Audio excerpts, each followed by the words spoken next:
Hello tout le monde, bienvenue sur ma toute dernière vidéo de présentation et surtout de déballage de la Super Nintendo Mini. J'ai eu vraiment la chance d'en obtenir 5, 3 pour moi et 2 pour mon petit frère. Ici je vais en déballer une, donc c'est celle avec laquelle je vais jouer tout simplement. Et je vais vous montrer tout simplement à quoi elle ressemble, comparée à sa sœur, sa grande sœur surtout. Donc ici comme vous pouvez le voir, ici on a la boîte de la Super NES Mini. Nintendo Classic Mini, 20 jeux, donc 20 plus 1 jeu préinstallé. Apparemment, je me demande s'il y a deux manettes, je sais pas ce que tu en penses toi, mais j'ai l'impression qu'il y a deux manettes. Non, il y a deux manettes inclus dedans. Deux manettes, ça c'est bon ça. Et le jeu qu'ils ont mis en plus, en fait, c'est un jeu extra. Ah, Star Fox 2, c'est vrai, c'est un extra game. À l'époque, il n'était pas sorti. Il n'était pas sorti pour la première fois. Et tu sais la raison pour laquelle il n'est pas sorti en fait à l'époque? Ah non, je ne sais pas. Bon, en fait, Star Fox 2, il était prévu pour vers la fin de la Super Nintendo. Et à ce moment-là, la PlayStation 1 est sortie, etc. Et donc une console avec des jeux. Combien de bits la PlayStation 1? C'est une 32 bits. Donc c'était polygone, c'était vraiment l'expert au niveau des jeux 3D.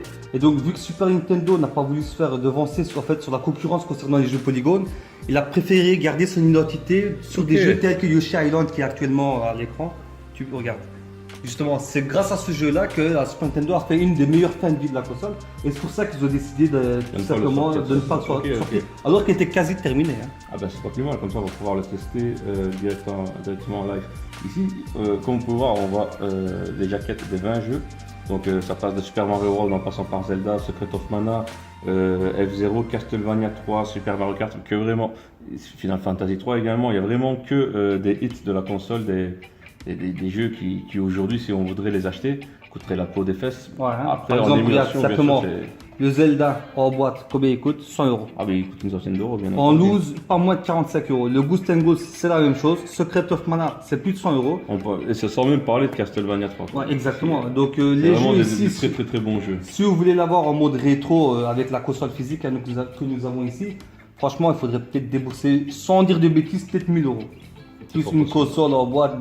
Après en bon état, avec la boîte livrée et tout. Donc il faut obligatoirement que je lise, hein, ça c'est pour les internautes qui nous regardent. Donc on va déballer le jeu. Avant de commencer à jouer, il faut que je le dise très clairement. Attention, chez certaines personnes, l'utilisation de ce jeu nécessite des précautions d'emploi particulières qui sont détaillées dans la pièce jointe. Donc on va devoir tout lire, hein, de A à Z. Hein, donc, on préfère vous prévenir à l'avance parce que si après vous faites des crises d'épilepsie ou quoi que ce soit, ne venez pas dire que c'est de notre faute ou la faute de Nintendo. Maintenant, ouais. Ils ont prévenu. Donc voilà, ici nous allons directement en live express déballer la console. Live and direct. Attention, on est parti, il n'y a plus de marche arrière. Voilà, hop. Donc l'ouverture est effectuée. L'odeur est au rendez-vous. Ça sort Nintendo, ça sort le neuf. Ça sort les notices d'utilisation des manuels de jeu que j'ai passé mon enfance à renifler. Ah bah au jour d'aujourd'hui, on a plus trop de manuels d'utilisation quoi que ce soit dans les jeux, c'est un peu dommage. Donc là, ici, comme vous pouvez le voir, on a le manuel d'utilisation de la Super Nintendo, tout simplement, en plusieurs langues. Nous avons la B. Alors là, on a la console. Là. Attention, on la déballe, elle va arriver. Et voilà, regardez comme ça, vous pouvez la voir. Ici, on la voit avec sa sœur à côté. Ouais. Donc voilà vraiment à quoi ça ressemble une Super Nintendo Mini à côté de sa grande sœur. Est-ce que tu peux les poser sur la table? Je vais les mettre l'un sur l'autre pour vraiment vous montrer la différence de taille. Donc, hein. C'est un quart. C'est un quart, c'est pas quasi, c'est vraiment un quart de la console comme vous pouvez le voir. Après, les boutons reset ils fonctionnent. Le bouton, en fait, il y a le bouton reset qui fonctionne, le bouton power. Bien sûr, on ne sait pas mettre de cartouche ni éjecter les cartouches, donc on ne sait pas le mettre. Donc ici, moi j'ai vu pour enlever les ports, en fait, c'est une petite astuce. C'est comme ceci. Voilà. Ah ouais, ok, donc en voyant ça comme ça, on se dirait ouais, il faut brancher, donc c'est des prises à l'ancienne en plus petit. Parce que si vous pouvez regarder. Ça fait toute la console, hein. Regardez, vous voyez la différence là? C'est nettement petit. Hein. Et en fait, une fois qu'on l'enlève, eh bien, on a les prises à l'arrière. Ça ressemble énormément aux prises qu'on branchait sur les Wiimote à l'époque. Elles sont compatibles Wii U, donc vous pouvez jouer à Mario Kart 8 par exemple sur Wii U avec les manettes de la Super Nintendo. Que je vais déballer là maintenant. Ouais, ils ont pas. Juste un petit instant, on va quand même regarder à l'arrière ce qu'on a. Donc Super Nintendo, bien entendu. Et le port HDMI et le port d'alimentation, donc DC in. Parfait. C'est vraiment une bonne chose. Ici, Quand on regarde comme ça, on a l'impression, voilà. Là, on a l'impression que ça a la même taille, mais je vous garantis que, en fait, pas du tout. Ou alors, tu es très fort en illusion d'optique et C'est ça. tu as pris des cours chez David Copperfield. Ah bah c'est possible, j'ai fait de la magie moi. Ici, le petit plus au niveau des manettes, en fait, c'est le même emballage, le même packaging qu'à l'époque, la vraie Super NES, donc avec c'est l'emballage bon, ça. en bleu.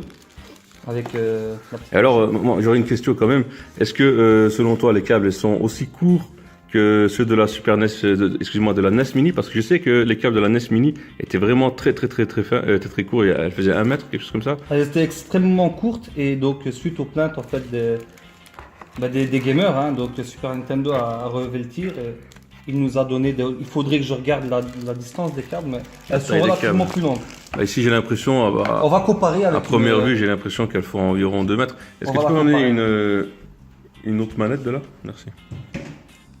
Donc elle est toute fraîche, hein, elle est magnifique. Hein. On va la regarder directement. Déjà, ça sent le neuf Larec au toucher. On sent la qualité Nintendo là.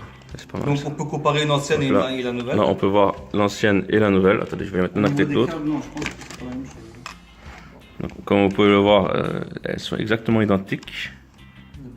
Alors, la seule différence que je vois, c'est que ici sur les nouvelles manettes, le LR n'est pas, il n'y a pas une petite, comment dire, elles sont pas colorées en noir, alors que sur l'autre, attendez, on va les mettre un à côté de l'autre comme ça. Eh ben, on voit la différence, vous voyez. Enfin, c'est pas encore trop grave. Et côté câble, est-ce que on voit une différence? Tiens les câbles. Alors, un petit Tiens les instant. câbles, on va les- Un petit instant. on va les tirer. Voilà. Il y a Hop quand là. même une fameuse différence. Hein. Alors là, à gauche, vous avez le câble de la Super Nintendo d'origine. Et à droite, bah, bon, je vais pas dire moitié moins, mais il y a 1 mètre en moins, Quasi. celle de la Super Nintendo Mini. Après, voilà, je peux les amener ici. Alors, le truc, c'est que quand on compare avec les câbles de la NES Mini, c'est qu'il y a une nette évolution. On passe sur la NES Mini, on avait vraiment un câble d'1 mètre à 1 mètre 50. Ici, on est presque à 2 mètres. Voire plus de 2 mètres 50, c'est fort possible. Donc, comme vous pouvez voir, les prises, tout simplement. Non, c'est pas mal, c'est-à-dire Pas mal du tout. Alors, qu'est-ce qu'on a encore dans la boîte? Donc, Ok, on a une deuxième manette. Ah, la deuxième manette, ça c'est parfait ça. Parce qu'avec la NES Mini, on devait acheter une seconde manette. Ici, bah, c'est pas le cas. On a Voilà, directement, Ah, voilà, des on a bandes directement les deux manettes. C'est parfait. On n'a pas besoin d'en acheter une autre, donc débourser 15 € supplémentaires. Et alors, ici les gars, la console, donc la Super NES Mini coûte 80 €. Donc moi, je l'ai acheté à 80 € pièce. On voit bien sûr déjà des revendeurs le vendre à des prix assez faramineux, 150 €, 200 €, 130 €. Ah, c'est quand même beaucoup. Donc, si heureusement moi, ici. Restons raisonnables. j'ai ce qu'il me faut. Donc ici, je vais en garder deux de côté et je vais m'en garder une pour jouer tout simplement. Donc ils nous ont fourni aussi un câble HDMI. Donc, Alors, c'est un câble HDMI, estampillé Nintendo ou pas? Ils aiment bien mettre toujours Nintendo sur leur câble. Ah si, effectivement, je ne sais pas si vous le voyez là. Attention, voilà. Non, ça c'est terrible, ça c'est bien. Nintendo. Ça, c'est vraiment la marque de fabrique de Nintendo. Toujours mettre leur logo sur tout et n'importe quoi. Voilà. Donc, câble HDMI Nintendo. Câble collecteur, attention, chers collectionneurs. Dans un temps, il vaudra environ 150 000 €. Ça, c'est le câble d'alimentation, si je ne me Câble trompe pas. d'alimentation. Le secteur n'est pas fourni, donc il va falloir la brancher par USB sur la télévision. Ou bien alors, si vous avez une prise de smartphone. Bah, si vous avez un adaptateur smartphone pour recharger tout simplement votre Voilà, smartphone, c'est- vous le connectez et ça fonctionnera directement. C'est un câble, si je ne me trompe pas, c'est mini USB. Ouais, c'est ça, c'est du mini USB. Ok. Donc on va faire le branchement et on va voir ce que Écoutez, ça donne. Alors, on va tout brancher et après on revient vers vous pour un peu voir le menu et autres. Donc, à tout de suite.